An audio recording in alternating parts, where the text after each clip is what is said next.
Hi, ഇതെന്താണെന്നറിയാമോ ആർക്കെങ്കിലും? ഇതാണ് നമ്മുടെ മണിമുല്ല മുട്ടിട്ട് ഇതേ നാളെ വിരിയും എന്ന് പറഞ്ഞുകൊണ്ട് നിൽക്കുകയാണ്. ഞാൻ ഇന്ന് വിരിയുമെന്നാണ് വിചാരിച്ചത്. പക്ഷെ നോക്കി നല്ല അടിപൊളിയായിട്ട് മണിമണിയായിട്ട് മുട്ടിട്ട് നിൽക്കണം. നോക്കി നാളെ മണിമണിയായിട്ട് വിരിഞ്ഞ് നിൽക്കും.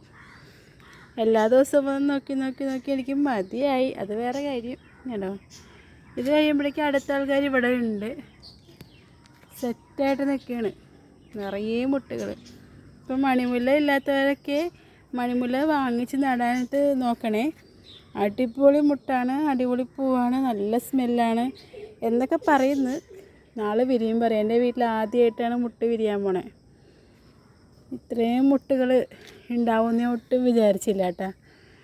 മണിമുല്ലയുടെ കണ്ടിട്ട് ഞാൻ വാങ്ങിച്ചതാണ്. ഓരോ സ്ഥലത്ത് വീഡിയോസൊക്കെ കണ്ടിട്ടാണ് ഞാൻ വാങ്ങിച്ചത്. ഇപ്പോൾ എനിക്ക് പക്ഷേ ഭയങ്കര സന്തോഷമായി. ഇത്രയും മുട്ടുകൾ ഉണ്ടായില്ലേ. 1 വർഷമായിട്ടുള്ളൂ ഞാൻ മണിമുല്ല വാങ്ങിച്ച് നട്ടിട്ട്. നല്ല രസത്തിൽ നല്ല ഭംഗിയിലുണ്ടായിട്ടുണ്ട്. നാളെ വിരിയുമ്പോൾ നാളെ ഇടാം കേട്ടോ.